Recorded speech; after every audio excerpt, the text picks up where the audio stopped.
محمد بلال پوچھتے ہیں دعائے گنج العرش کا پڑھنا کیسا ہے؟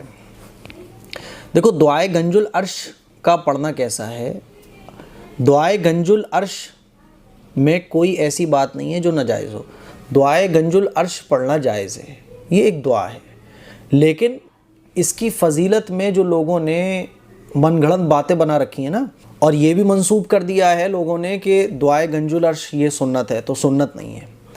یہ بھی کہا جاتا ہے کہ حدیث سے ثابت ہے، کسی بھی حدیث سے دعائے گنج العرش ثابت نہیں ہے.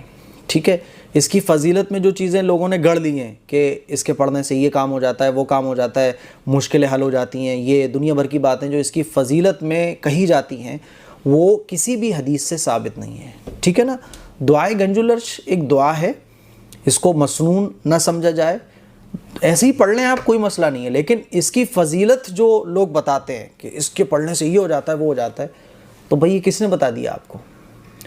نہ صحابہ نے یہ پڑھا، نہ صحابہ سے یہ دعائے گنج العرش ثابت، نہ حضور سے ثابت، نہ یہ مسنون ہے، نہ اس کی فضیلت میں کوئی ایک حدیث بھی نہیں ہے.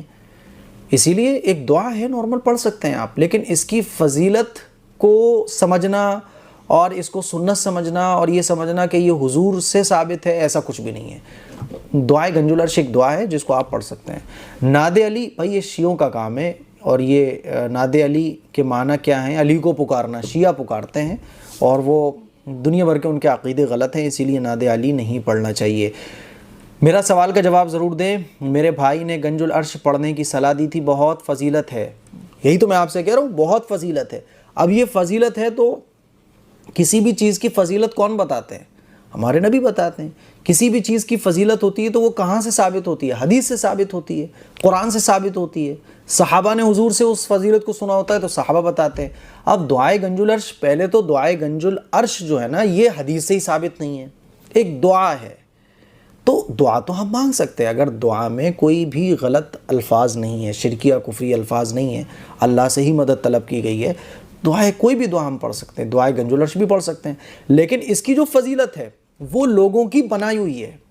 کیونکہ ہم کسی بھی چیز کی فضیلت کو ثابت تبھی کر سکتے ہیں جب وہ اللہ اور اللہ کے رسول نے بیان فرمائی ہو، قرآن سے حدیث سے ثابت ہو. تو اس کی فضیلت کسی حدیث سے ثابت نہیں ہے. اسی لیے میں آپ سے یہی کہوں گا کہ دعائے گنج العرش آپ پڑھیں، نو پرابلم، لیکن اس کو سنت نہ سمجھیں. اس کی جو فضیلت ہے وہ فضیلت حدیث سے ثابت نہ سمجھیں. بس ایک دعا ہے، اس کے طور پر آپ اس کو پڑھ سکتے ہیں. ٹھیک ہے. ناد علی کی بھی بھائی ناد علی نہیں پڑھنا چاہیے. ناد علی یہ شیعوں کا کانسیپٹ ہے، سنی مسلمانوں کا کانسیپٹ نہیں ہے.